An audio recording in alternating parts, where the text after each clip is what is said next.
Hi friends, இன்றைக்கி தம்பியும் மாமாவும் எங்கே கிளம்பியிருக்காங்கன்னா எங்கள் மாமியார் வீட்டுக்கு தாங்க போகிறாங்க. அங்கே ஒரு சின்ன வேலை இருக்குது, அதை முடிச்சுட்டு மதியத்துக்கு மேலே தான் வருவாங்க.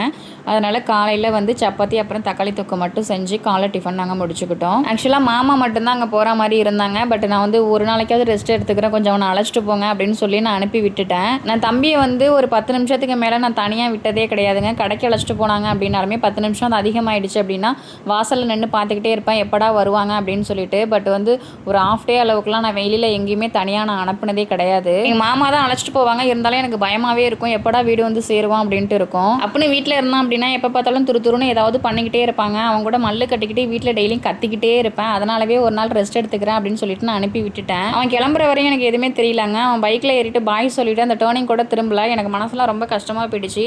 பிள்ளை இவ்வளோ நேரம் நான் பிரிஞ்சு இருந்ததே கிடையாது. மனசுலாம் ரொம்ப கஷ்டமாக இருந்துச்சு. அப்புறம் எங்கே நான் ரெஸ்ட் எடுக்கிறது, எந்த வேலையுமே என்னால் செய்யவே முடியலங்க.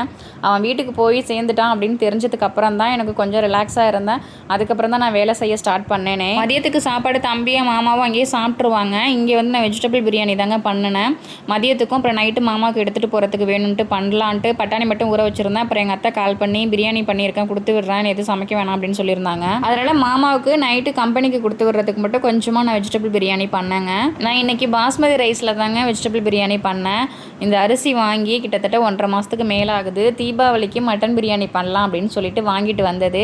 தீபாவளிக்கு அன்றைக்கி தான் எங்கள் மாமியார் வீட்டுக்கு போயிட்டோமா, அங்கே சாப்பிட்டதுனால அந்த அரிசி அப்படியே இருந்துச்சு. அதில் தான் இன்றைக்கி நான் ட்ரை பண்ணேன். எனக்கும் அந்த பாஸ்மதி ரைஸுக்கும் செட்டே ஆகாது. கேட்கும்போதே பார்த்திங்கன்னா தண்ணி பத்தாத மாதிரி இருக்கும், ஓரளவுக்கு தான் வெந்திருக்கும், தண்ணி பத்தலையே அப்படின்னு சொல்லிட்டு கொஞ்சம் எக்ஸ்ட்ரா சேர்க்குற மாதிரி இருக்கும். அது என்ன ஆகும்னா கொஞ்சம் ஓவர் குக் ஆகிடும். இதே மாதிரி தான் எப்போ பார்த்தாலும் நடந்துக்கிட்டு இருந்துச்சு. இன்றைக்கி எப்படியாச்சும் கரெக்டாக பண்ணணும்னு நினச்சேன். பட் அப்போவுமே அதே மாதிரி சொதப்பிடுச்சுங்க. இதனாலவே நான் பாஸ்மதி ரைஸே வாங்கவே மாட்டேங்க. நான் லாஸ்ட் டைம் பாஸ்மதி ரைஸில் தான் மட்டன் பிரியாணி பண்ணேன், கரெக்டாக வந்துருந்துச்சு. கரெக்டான மெஷர்மெண்ட்டில் தண்ணி சேர்த்துருப்போம் போல இருக்குது. இந்த டைம் நான் என்ன தப்பு பண்ணிட்டேன் அப்படின்னா ஓவராக அப்படியே கரண்டியை வச்சு கிண்டி விட்டுட்டேன் போல இருக்குது. அரிசி வந்து 2 கட் ஆன மாதிரி ஆகிடுச்சு. லாஸ்ட் டைம் நல்லா உதிரியாக இருந்துச்சுங்க. அவ்வளோதான் ஃப்ரெண்ட்ஸ், வீடியோ பிடிச்சிருந்துச்சு அப்படின்னா லைக் பண்ணுங்கள். இப்போ தான் எங்கள் வீடியோ ஃபஸ்ட் டைம் பார்க்குறீங்கன்னா ப்ளீஸ் சப்ஸ்கிரைப் பண்ணிட்டு எங்கள் சேனலுக்கு சப்போர்ட் பண்ணுங்கள். ஓகே, தேங்க்யூ, பாய்.